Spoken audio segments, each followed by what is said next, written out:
यो भन्दा पहिलाको भिडियोमा तपाई हामीले एक YouTube च्यानल क्रिएट गरी YouTube च्यानल भित्र रहेका केही महत्त्वपूर्ण सेटिङहरू गर्न सिकेका थियौं।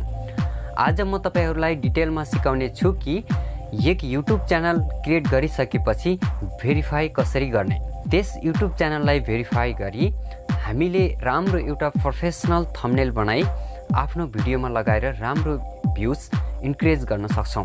त्यसो भएको कारणले हामीले YouTube च्यानललाई भेरिफाई गर्न जरुरी छ। यदि तपाईहरुलाई मेरो भिडियो मन पर्यो भने लाइक गर्नु। ढिला नगरी तपाईहरुलाई छिट्टै मेरो मोबाइल स्क्रिनमा लिएर जाँदै छु। आउनुहोस् सुरु गरौँ आजको विषय।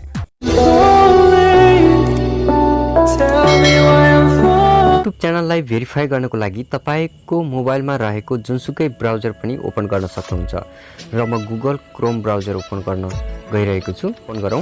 ओपन गरिसकेपछि तपाईले यहाँ सर्च बारमा टाइप गर्नुहोस् youtube.com। youtube.com टाइप गरिसकेपछि तपाईले यहाँ माथि देख्न सक्नुहुन्छ 3 डट। यस 3 डटमा क्लिक गर्नुहोस्। यस 3 डटमा क्लिक गरिसकेपछि तपाईले यहाँ तल देख्न सक्नुहुन्छ डेस्कटप साइट। यस डेस्कटप साइटमा क्लिक गर्नुहोस्।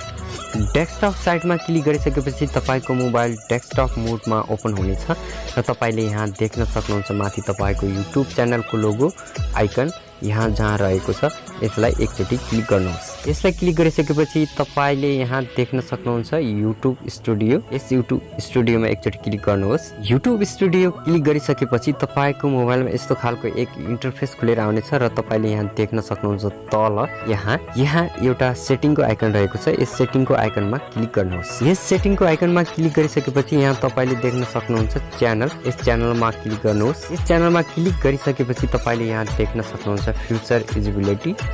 यसमा क्लिक गर्नुहोस्। तपाईले यहाँ देख्न सक्नुहुन्छ तल future had required phone verification. यसमा क्लिक गर्नुहोस्। यसमा क्लिक गरिसकेपछि यहाँ तपाईले देख्न सक्नुहुन्छ तर भेरिफाई फोन नम्बर। यसमा क्लिक गर्नुहोस्। यसमा क्लिक गरिसकेपछि तपाईले यहाँ कन्टिन्यू लेखिएको छ।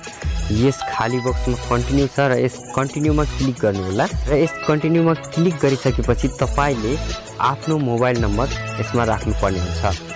जब तपाईले यसमा आफ्नो मोबाइल नम्बर राखेर तपाईले सबमिट गर्नुहुन्छ र तपाईको मोबाइलमा 6 डिजिट पिन कोड आउनेछ र त्यो 6 डिजिट पिन कोड यसमा राखी तपाईले आफ्नो YouTube च्यानललाई भेरिफाई गर्न सक्नुहुन्छ।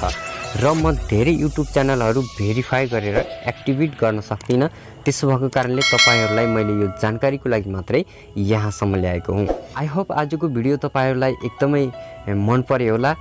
यदि मेरो भिडियो मन परेमा प्लिज एक लाइक गर्न नभुल्नु होला।